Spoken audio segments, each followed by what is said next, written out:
this is attempt 50, man.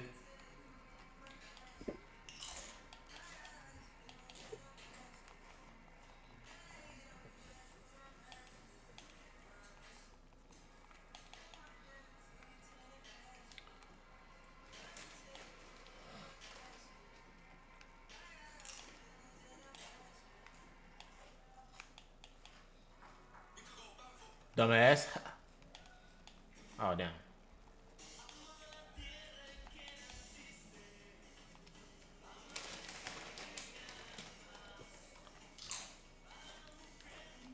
Bitch. Yeah, bitch. Don't touch me, bitch.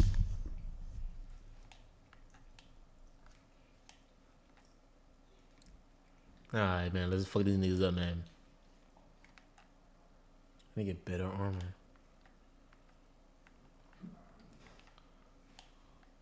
Let them walk a little. Yeah, there you go, pussy. Hein! Now you, come here. Yeah.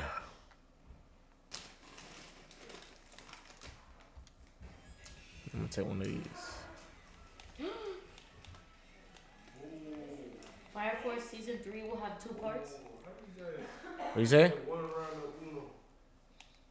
For real. What you say? 2 rounds. 2 rounds of what? But we didn't know if you guys wanted to do it or not. Damn. I still wanted to play. They wanted to go to sleep. Sleep? Yeah. Are they grandmas? Right? These niggas. Big Fire Force is ending? Soon, yeah. It says it'll be the last season. Damn, that means it's gonna cover a lot. It says part 1, April 2025. Part Oh, then 2. there's gonna be 2 parts, 2 seasons then. Yeah, 2 parts. Part 2, January 2026. That sounds hard, I ain't gonna lie. What the hell is a Marco's Pizza? It's like a little shop, like a mom and pop shop. It's more like they have a lot of shops, so it's like a big mom and pop shop, if you can say. They have multiple stores. Yeah, Jimmy and Gene put me on, I ain't gonna lie. What? I thought I put you on. No, Jimmy and Gene, they been had those. Oh no, I put you on Danny's. Yeah, Danny Pizza. Danny's is good too. Yeah. Yeah, I like we do that, but my dad puts me on to like a lot of like the little shops because he likes those better than like Domino's and like Pizza Hut and stuff. So sometimes they be good though. So you just order that, and it's cheaper too. They have like a sale or something. That's you? Yeah. Right there? Yeah. Oh, Damn. lagging. Poke this shit out. Lagging? Like, it's not the same He time. poked this shit out of the screen. I was like behind, yeah. Damn. That does damage. Shit out of the screen.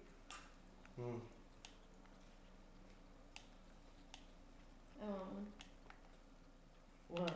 Oh. No, you gave it to me. I can't put my hand. Oh my. And there's 2 niggas on me, I can't move.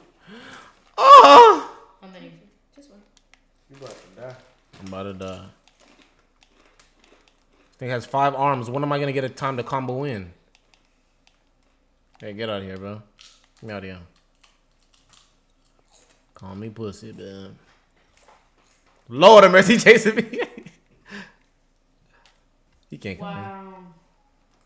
Does he heal? No, he doesn't. Right, good. Oh, Lord. Yeah, you come here. I can fight you. Oh.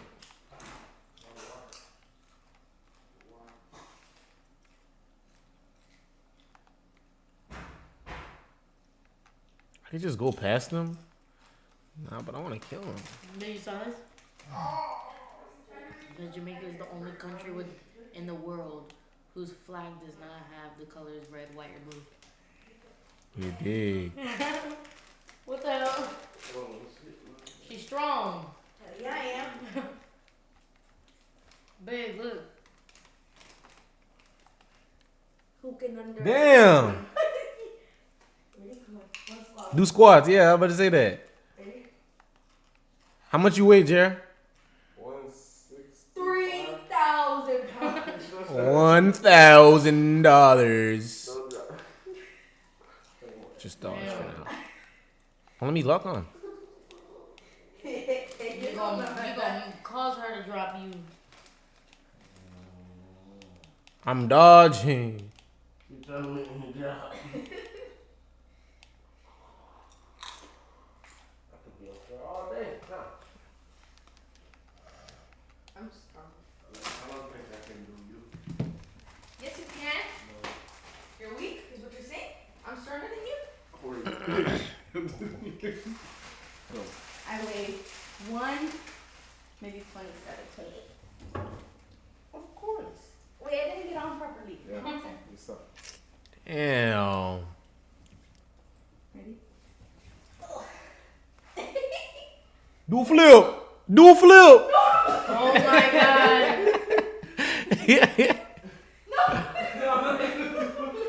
Squats. What you think I'm gonna do? Like,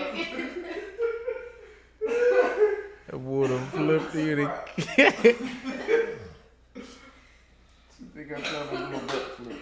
Imagine you'd kill her, bro. What was that one girl you said? The cousin that chipped her face on Oh, the Kayla? pool? But yeah, Kayla.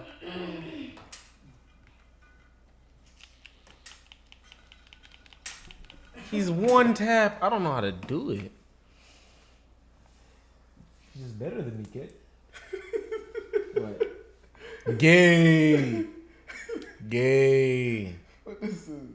I don't even know. that was from the mouse pad. That's what they rolled it up with. Nah, this look like Mario Judah's jewelry. Mario Judah. Nigga! Nigga! Oh my. Weave, nigga. Weave, nigga. Ham! Go play with me. You were not fast enough. Nigga! You were not brave. Yeah, that was like a weird time for like Instagram, yo. That nigga, yo. Oh my god.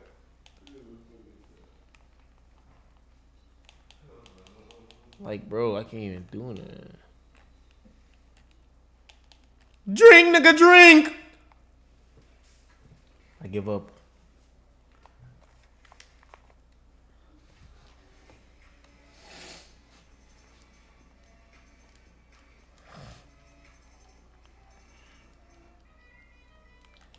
The Boys is gonna be longer than 5 seasons.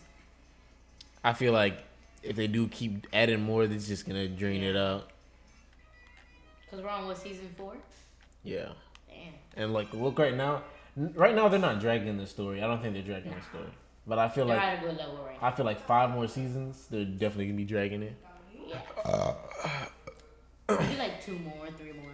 2 or 3 more. Yeah. Let me fight the dragon. I need to find ways to get stronger. Need to find ways to get stronger. Alright. Need to find ways to get stronger. Need to find ways.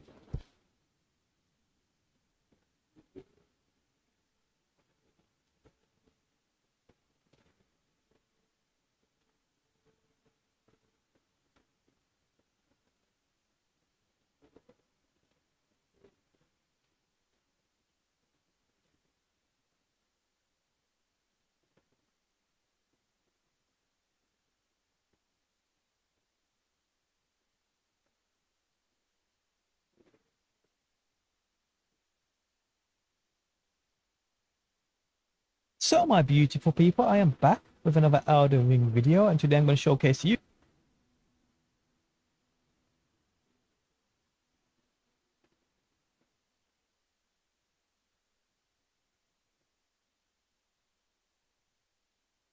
So my beautiful people, I am back with another Elden Ring video, and today I'm going to showcase you guys how you can get an insane amount of runes. For semi-advanced players, I'd say level 40 plus, this is definitely one for you. Check out how many I have. 350,000 guys. I've been farming this spot for probably 8. Once you farm slow, that's a level, I recommend. What's increased about this and how to get them. into absolute jumping stone as opposed to level 30 then, as you can do with tons. I'm going to do the summers, you see, with them parts, which is 400 plus runes each. But actually, by the time you've killed the first ads, the chores will be the chores. Case it to you guys. Right, now here's part of the map.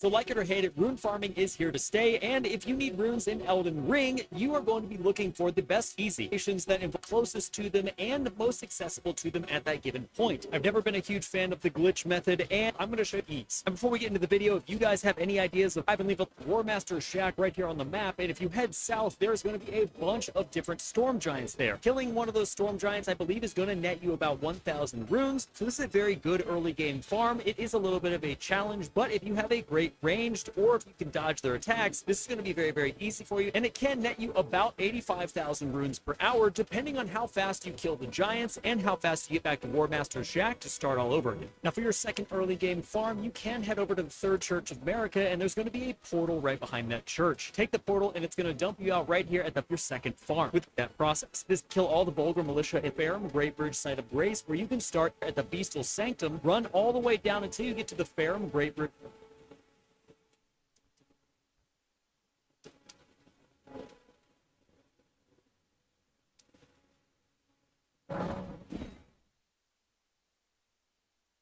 Site of Grace, where you can start your second farm. With this farm, you want to kill all the vulgar militia in the area and then come back and rest at the Site of Grace and repeat that process.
process. This can be a little bit challenging if you're very early game because they do hit very hard, and the secret to this is to sneak up behind them and backstab them, killing them in as close to one hit as you can. Each one of these Vulgar Militia is going to drop anywhere from 1,000 to 1,500 runes per kill, and I believe there's about 20 of them in the area, so this can be a very lucrative farm. With this farming spot, it is definitely a potential for you to get over 100,000 runes in an hour, just because these are a lot easier to kill than these Storm Giants in Limgrave, but they do also have a potential to one-shot you if you go here too early, so it is a high-risk, high-reward farm. Another farm yet in Caelid is going to be the Lenny's Rise Ball location. In this farm, you're going to go to Lenny's Rise here on the map, and you're going to run all the way down to the path until you come to a portion where there's going to be the most boring rune farming, giving you almost 2,000 runes. I will say this is definitely the most boring rune farming method that you can possibly do, but it is tried and true and will always give you that amount. All you need to do after you see the ball go over the edge is run back up and rest at the site of grace and repeat this process until Kingdom Come. My recommendation if you are going to do this farm is to put on some anime in the background and sit there and watch it while you continually farm this ball over and over and over again. If you did this particular farm for an hour, you would get 240,000 runes roughly, but that can change depending on how fast you are and what gear you're wearing to help you gain runes. The next farm here is also in Caelid. It's going to be next to Fort Feroth, and this is the Dragon Farm. All you're going to do is sit here with a bleed, death, and race, and if you've done that, at that point you'll need to jump onto Torrent and ride as fast as you can, and you will get this as doing this over. The Narcs over. So you need to go all the way up here until you can hear race, farm, then can game farm, and the Gold Scarab Talisman equipped. This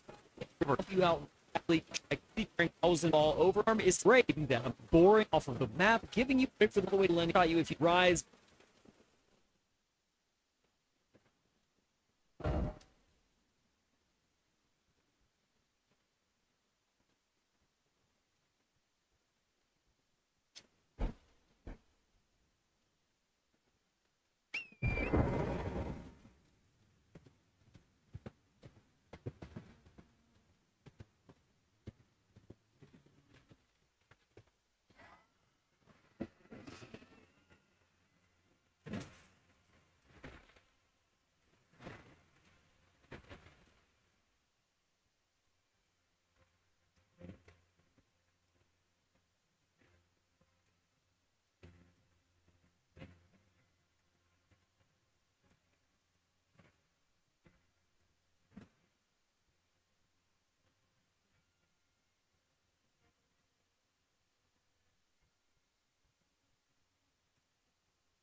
ball location. In this farm, you're going to go to Lenny's Rise here on the map, and you're going to run all the way down the path until you come to a portion where there's going to be an outcropping of rock. Wait for the ball to spawn and then jump out of the way, and the ball's going to fall off of the map, giving you almost 2,000 runes. I will say this is definitely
boring rune farm as a regular farm on how fast you X to 4 to bleed the drafted fleet until you're done resting at the site of grace. You can rinse and repeat this as many times as possible, and you have the potential of getting a ton of runes from this location if you keep doing this over and over. And the last rune farm is the one getting done to torrent this location until you start receiving the death animation from him. At that point, you'll need to jump onto torrent and ride killing the. You can rinse and repeat this as many times as possible, and you have the potential of getting a ton of runes from this planet all, but it is all the Albinarks over and over again. There's also a way to get there without doing Bar's questline at all, but it is rather endgame. So you need to go all the way up here until you get to the consecrated snowfields, hang a left, and go all.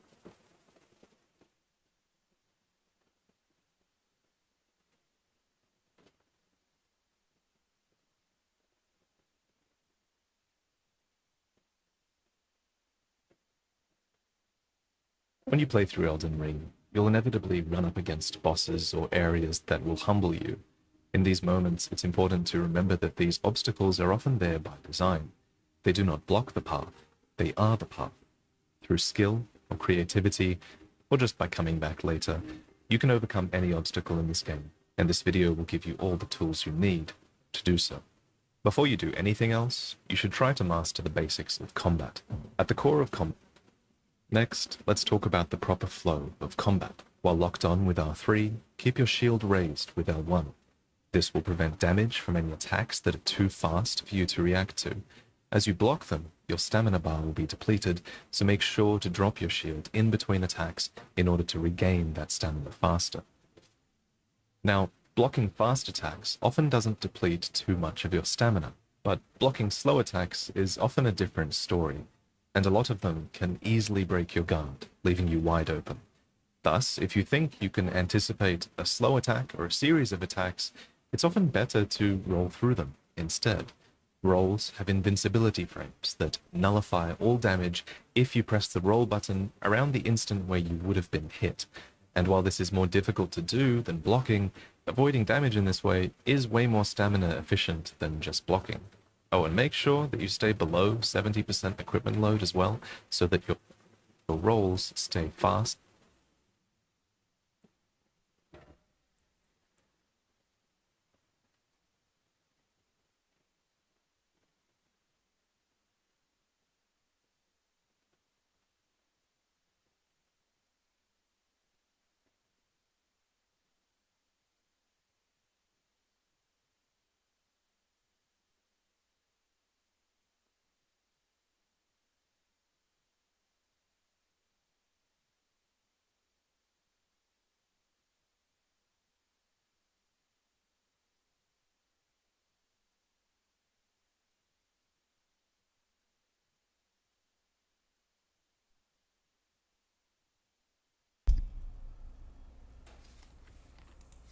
And effective. As you fight an enemy, pay special attention to their animations and try to memorize their moveset. Over time, you will learn the best way to avoid certain attacks and where their openings lie. So learn to fight with a mixture of both blocks and rolls. As a general rule, you should block fast attacks and roll through slow attacks. By fighting efficiently in this way, you'll avoid damage and still have stamina left over to deal damage while the boss or enemy is left open. A new way to deal damage in Elden Ring is with guard counters, which are a core part of Elden Ring's combat and essentially allow you to weaponize your own defense. So shortly after successfully blocking an attack, you can retaliate by tapping R2 and performing a guard counter attack.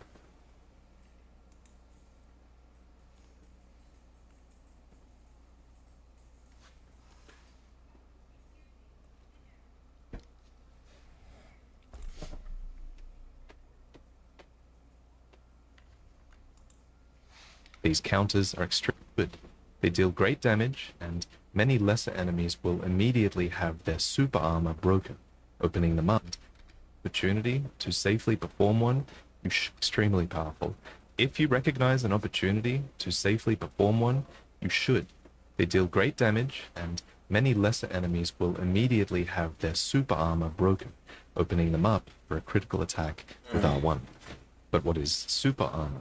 Well, it's an invisible meter that enemies and bosses have. It depletes when they take damage, and when you fully deplete this meter and break their super armor, you can perform a critical attack by tapping R1.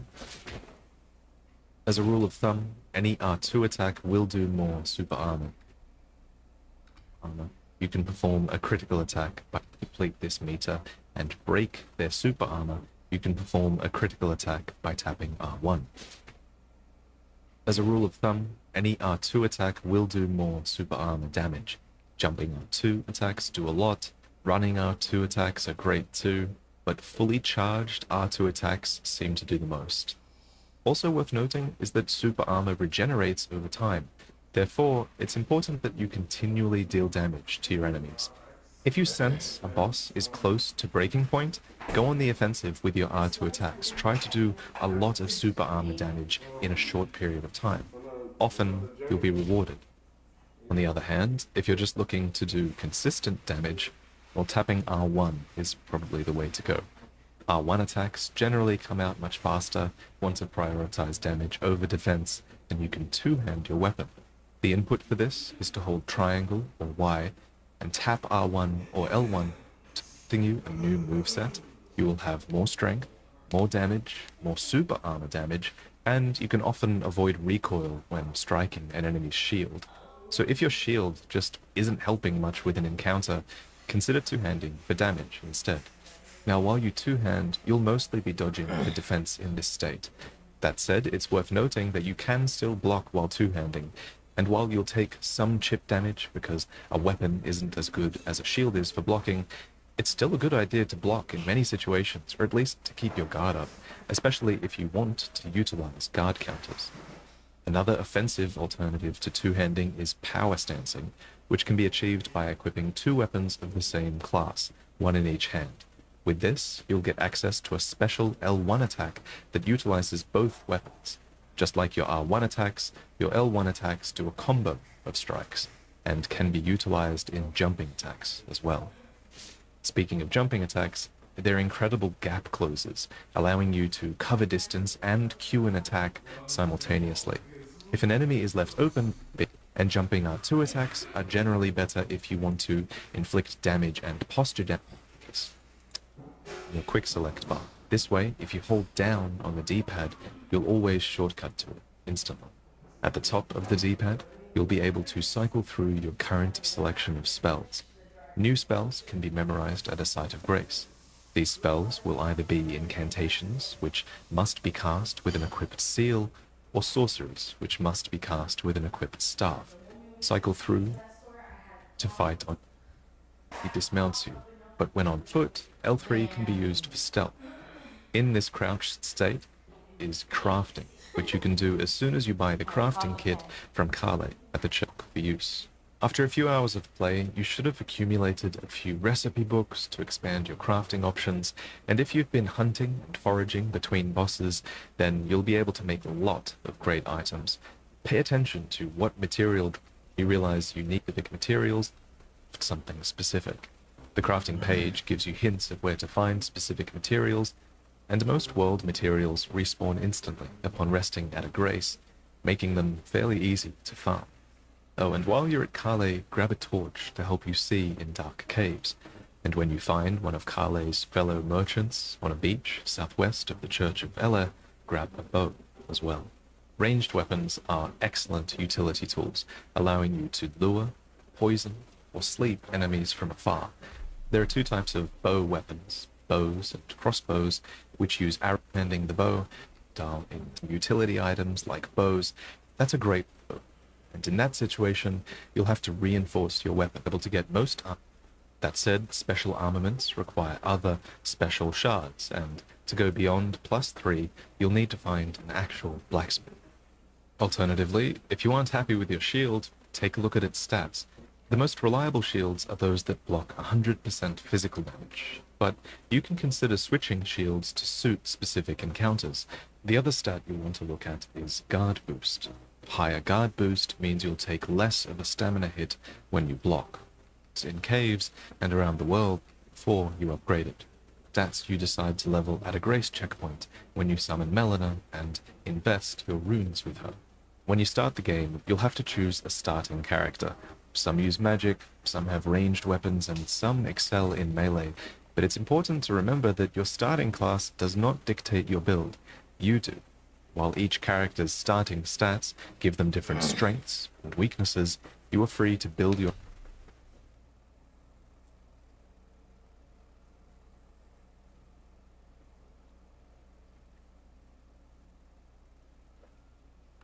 character in any direction from this point.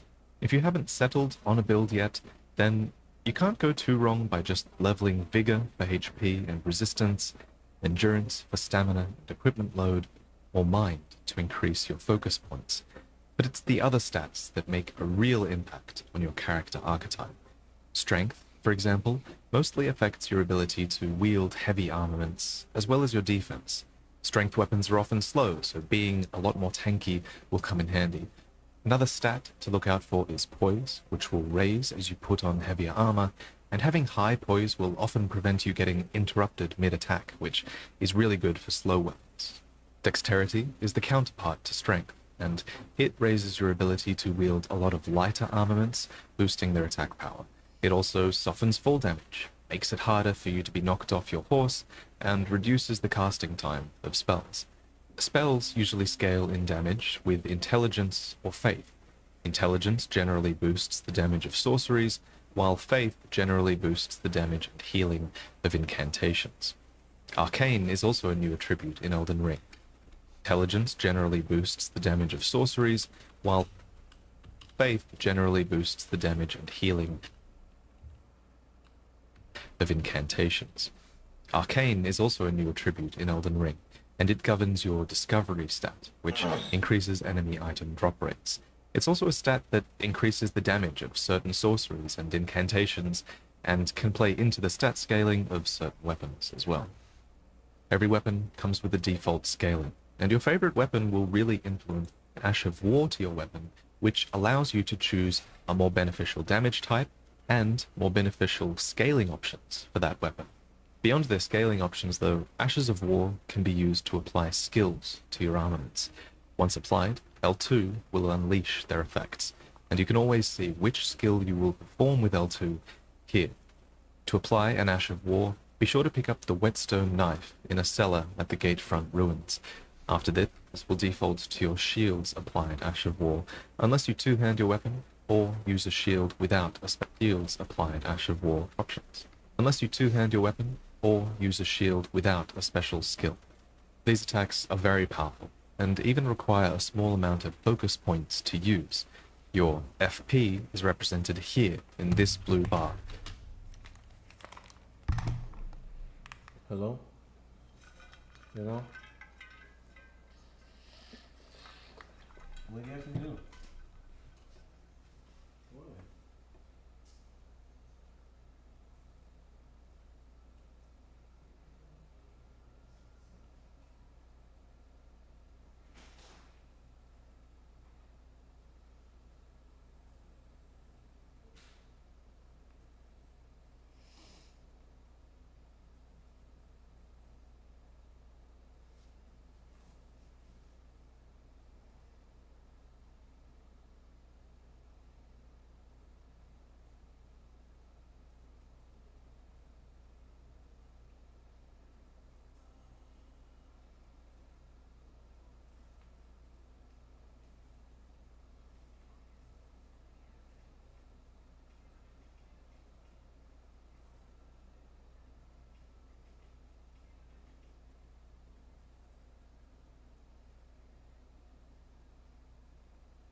play? No.